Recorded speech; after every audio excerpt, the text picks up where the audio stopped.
Hey, AJ from the Moto Academy here.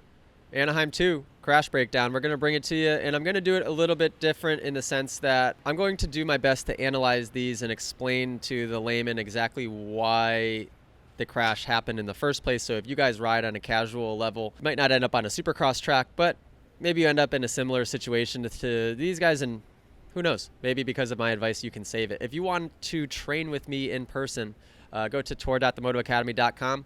Better yet, if you want to train with me online, go to club.themotoacademy.com. Join the Moto Academy app. We have the best motocross community online. Inside of that app, you can train with me, send in your riding footage for me to analyze, just like I do these videos. We give away trips once a month. We have so many cool bonuses and things for the subscribers inside of the app. So check that out, club.themotoacademy.com. Okay, we're going to just dive right in. It's a triple crown, so you know what that means. That means Jett crashed. More than once, probably. So let's see. First clip, we got Jett crashing. Okay, this looked to be like a weird, interesting crash. But what I put this on, and who knows, I don't really know what I'm talking about. It seemed as though the crashes that happened in this section were a little bit due to the distance that the corner was from the landing of the jump. So what I mean by that is if this corner was landing and then immediate tight left, their bikes would be down compressed and they would have a lot more weight on them. It'd make it easier to make that turn standing up without lightening the suspension to where the bike skates out from underneath you. But having the distance to where you're making your turn way out here. So his bike is going to have compressed here. By the time he gets here, his bike is completely rebounded, completely unloaded, and there's no weight on it. So, and he's trying to make his pivot. He's trying to make his turn right in that moment. Not to mention he's doing it standing up. So the likelihood of washing out, pretty high. And not to mention, not much weight on the outside peg. Jett has been guilty of this in the past. This is a kind of an anomaly of a situation a little bit because he is standing up, but it's equally as important to have weight to that outside foot peg, or then you wash the front, then he caught and he got pitched up over the top and high-sided. So fairly standard crash, although it looked a little bit weird. And like usual, when Jett hits the ground, like the dude just, he does it pretty gracefully, I must say. Jett, try not to crash in triple crowns, but man, he's pretty good at crashing, I must say so myself. Okay, next clip. He's so good at that. He's so good at that. Okay, let's break this down on the scale of 1 to dirty. Okay. All right, so far so good. So far so good. Now, Webb, knowing that there's somebody behind you, do you want to be cutting down in the tightest inside rut? Probably not. But Anderson just going at his hand. I mean, he hit his hand pretty hard. Yeah, I'm going to give that a 9. I'm going to give that an 8.9 on the dirty scale, 10 being the most dirty.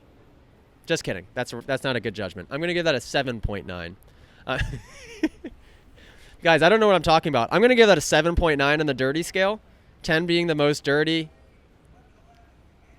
Let's see what I would have done in this situation. I would have let him go. Wouldn't have made the pass, so you can't judge that on me. What could somebody have done in that situation other than myself? Oh, I don't know. Maybe aimed for this rut here a little bit better. Maybe scared him. Maybe nudged him a little bit, but then came down into this rut and not gone completely that hard into him. But then again, it's Supercross. Like, of all the corners to take somebody out in, they were going sort of slow. Could have been worse, I suppose, even though I gave it a 7.9.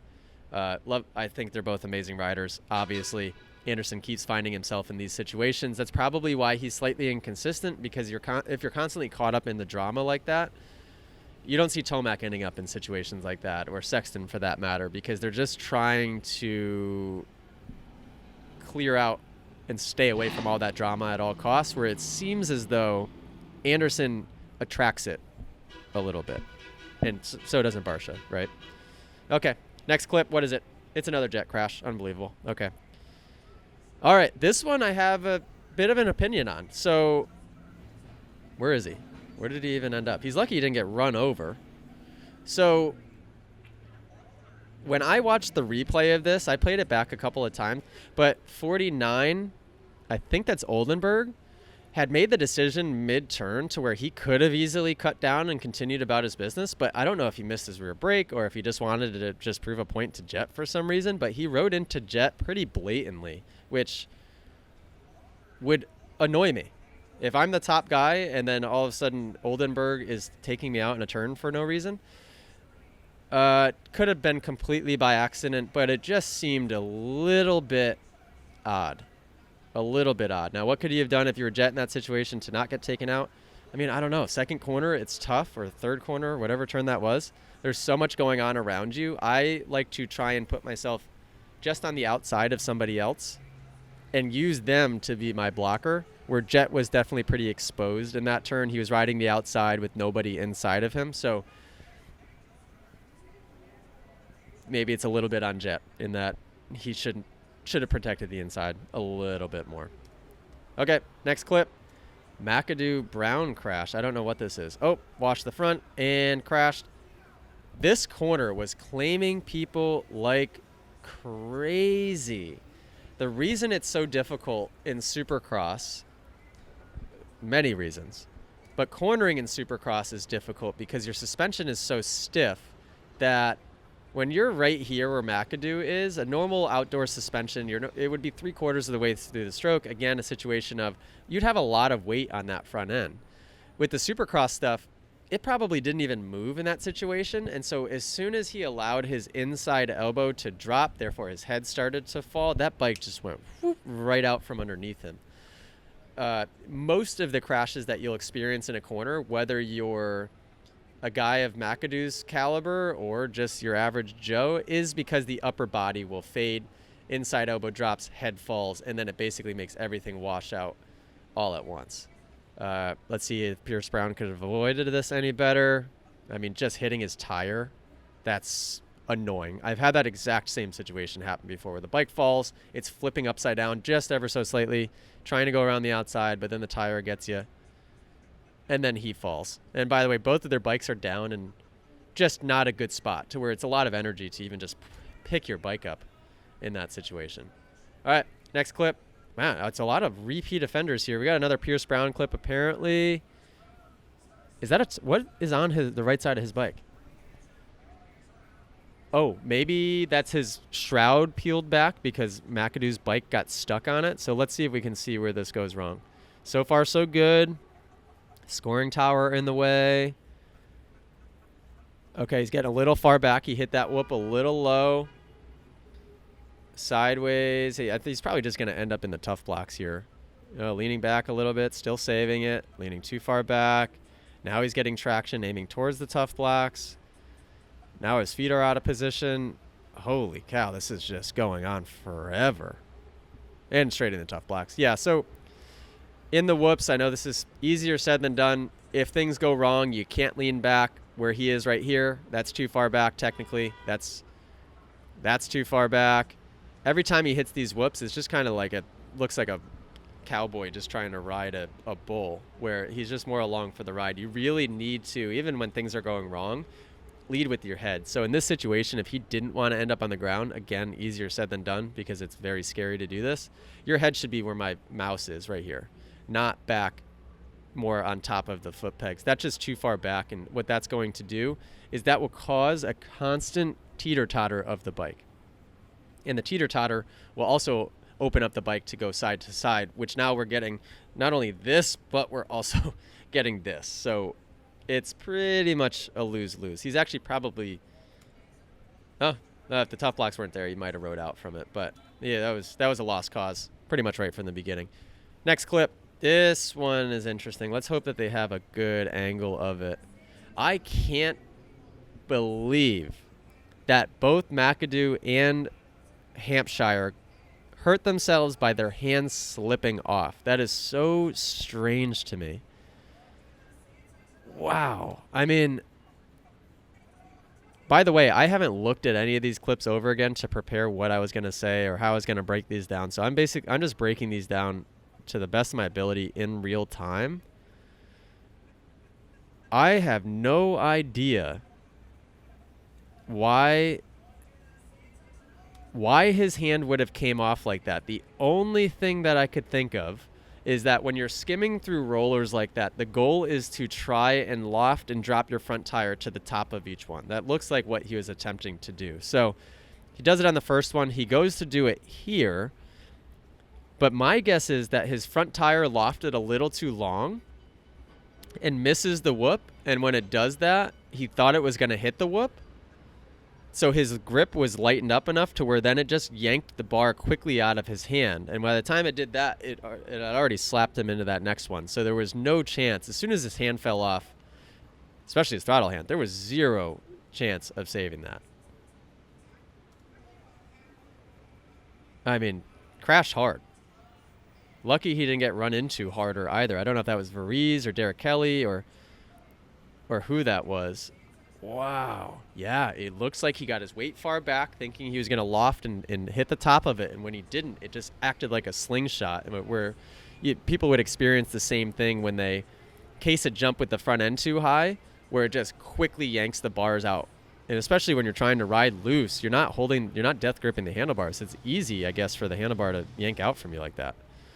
All right, moving on. Next clip. Max Voland. Wow, just a simple washout. And I saw so many of these in that corner. Let's see. So far, so good. Okay, he's sitting. Sits early, which is fine. You can sit early. Yeah, and he had good upper body stability even for the most part. Like right here, perfect. So far, so good. Maybe the one thing I will say is that's a lot of handlebar turning to get around the corner. And he could have already been washing from this point maybe. But like right here, I don't know if I'd have the bars turn that much. I would try to get a little bit more lean angle instead of just trying to turn the bars, because that would leave you susceptible, especially with stiff Supercross suspension. That would leave you susceptible to pushing the front. Right here, his upper body still looks good. And then it just, I guess right here, it just went all at once.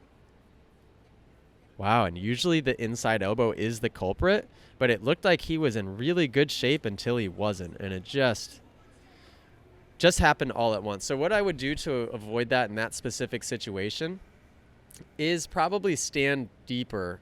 So if he landed sitting down, that suspension is going to compress pretty aggressive right there, and then that means it's probably going to unload and get a little bit light right here, right where you washed out. So what you'd want to do instead, if you can, is land this Dragon's back standing, stand, go down with the bike here when you go into that pocket, and then sit somewhere around the 50% mark to ensure that you get past kind of this danger zone here, making sure you have enough weight in the bike. If you try to sit here, you're going to compress, you're going to unload, and if you try to make an aggressive, basically same situation I was explaining the left-hander. If you're trying to make your pivot when the bike is light and doesn't have the weight down into the suspension, you leave yourself susceptible to washing out. You have to know and think about how the bike works. You have to give it time to compress. You have to give it time to unload. And there's a lot of things that you can do as a rider to make sure that the bike is doing that. And in this section specifically, you would just stand later would be the solution. Next clip. Wow, I forgot Sexton fell here. Okay, let's see. This one happened a little earlier than Jett. Yeah, that one was that was different scenario than Jett's, and I think, who knows if we have the Deegan clip in here or not, but Deegan crashed the same way as Jett.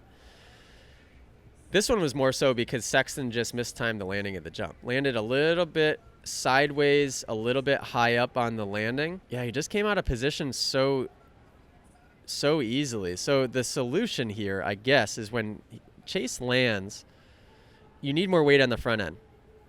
Right from here to where Plessinger is, you need a little bit more weight on the front. Right there, he's got his head a little bit too far back. Way too far back. And he never got weight on his front end that entire time. That would be my guess. Although that corner looked really, really, really tricky. Really tricky. That's an interesting one. A lot of weird crashes like that. Okay, next clip. Roczen, didn't know he crashed. Or Roczen save. Okay, so that's interesting. That's a good save. How a rider would save something like this is upper body stability. So what you notice is, although Roczen does one thing that you're not supposed to do, which is allow your outside foot to come off the foot peg, his head doesn't move.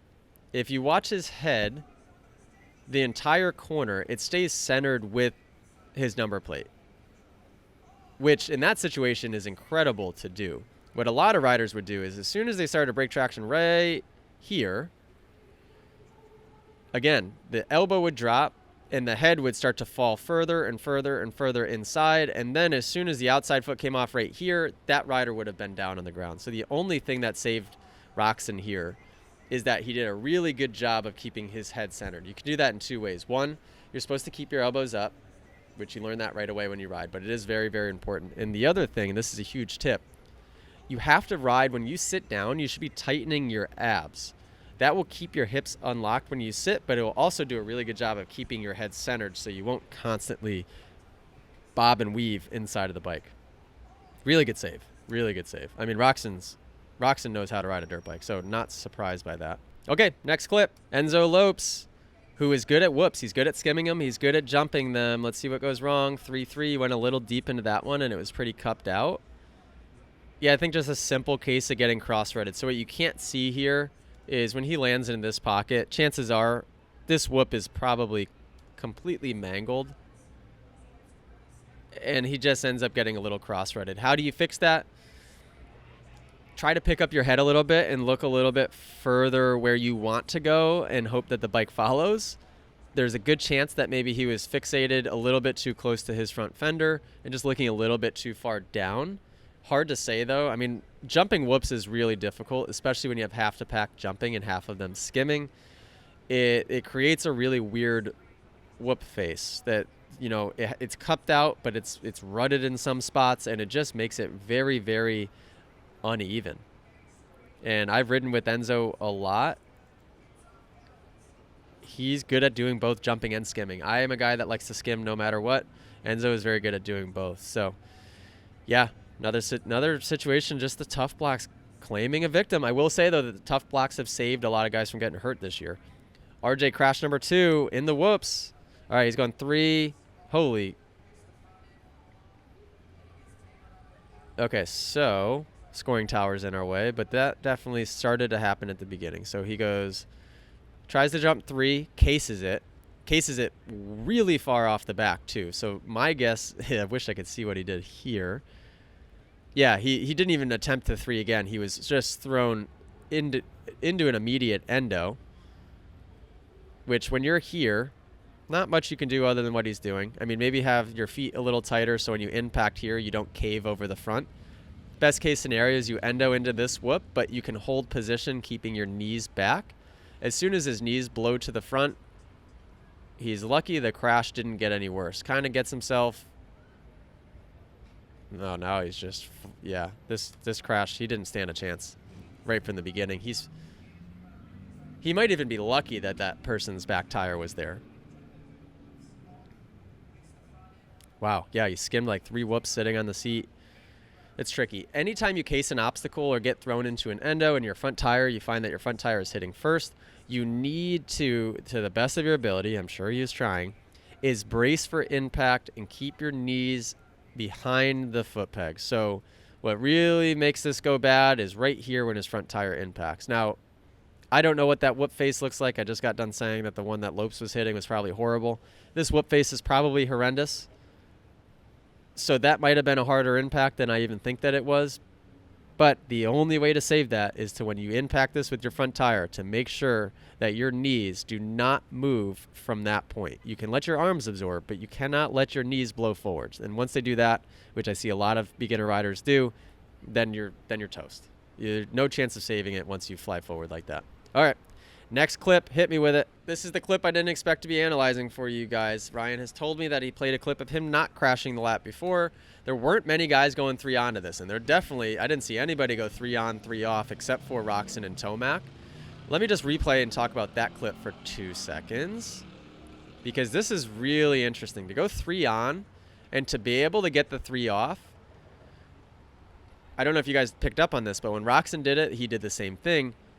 They have to sit down, because you need to, with that little knuckle right here, that's not enough pop. So they're really trying to do everything they can to get that bike to compress and unload as aggressively as possible to get up onto that next one. And even with that, he still wasn't able to make it. I think he did it later on in the race, but here's the actual incident. Tough blocks made him crash, but tough blocks also saved him. It's a catch-22. Do we want him? Do we not want him? Okay, let's go right from the top here. First of all, when I was watching this in real time, I had a feeling Tomac was riding so aggressive and so good that I have felt that way before at maybe only 1 or 2 pro races, but I definitely remember feeling that way back when I raced in amateur, and that you almost feel untouchable. And what happens when you get like that is that you can tend to not respect the track at all times. Sometimes, right? You're riding so aggressive, so hard that you don't think about the little things. And for him to go 3 on here to the left side of Webb, as soon as he came out of that turn, I'm like, oh my God, he's going for it. There's not going to be much room.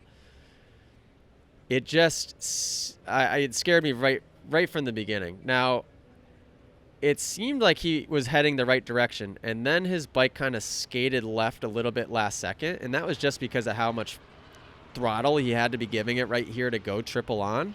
And you can tell that literally as soon as he takes off, he already knows, oh crap, I'm landing on that tough block. You can tell just by where he's putting his foot.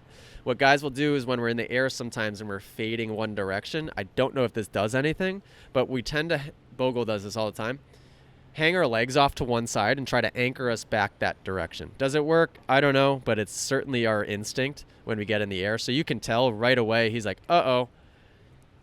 Leg hanging off. He does a good job getting the bike nice and level, keeping his feet on the pegs, trying to stay in position. But when you land on a tough block, you don't know what the heck it's going to do. Sometimes it sucks you in. Sometimes it completely catapults you. Sometimes, like, it is so different every time. Now let's rate this 1 to 10 on the luck scale. How lucky did he get? Okay, lucky that he took the tough block to the hip. He definitely took that lip to the head a little bit, but gently. His head downsided. Yeah, not bad. And then lands perfectly on his butt on the next one. I'm going to give that a 9.7 on the luck scale. I mean, he'll win the championship this year. Had he had not landed on that tough block when he catapulted himself, that could have been broken tailbone. That could have been a really bad crash. I mean, it was. It's weird to see Tomac crash that hard. He doesn't crash that often. The dude is so solid. Wow. That was so surprising to see. Yeah, a lot of interesting crashes, A2. That's what happens when you drop the gate 3 times for 3 different main events. Triple Crowns are hairy. I race next weekend. It's not a Triple Crown, but I think I have a couple of Triple Crowns in my season. So hopefully when this thing goes east, we're not doing crash breakdowns of myself. But I'll be back next weekend with another crash highlight from Houston Supercross. If you guys are going, come say hi. Stop by the Moto Academy van. I'll be there hanging out and racing the 250 class. Again, if you guys want to train with me online, go to themotoacademy.com. We got podcasts flying out. We got YouTube episodes coming from Moto Academy channel and my channel, AJ Catanzaro personal channel. We got stuff coming from every different angle. So basically what I'm saying is subscribe to all of it. Subscribe inside of the app. And I'll see you guys next video. Toodaloo.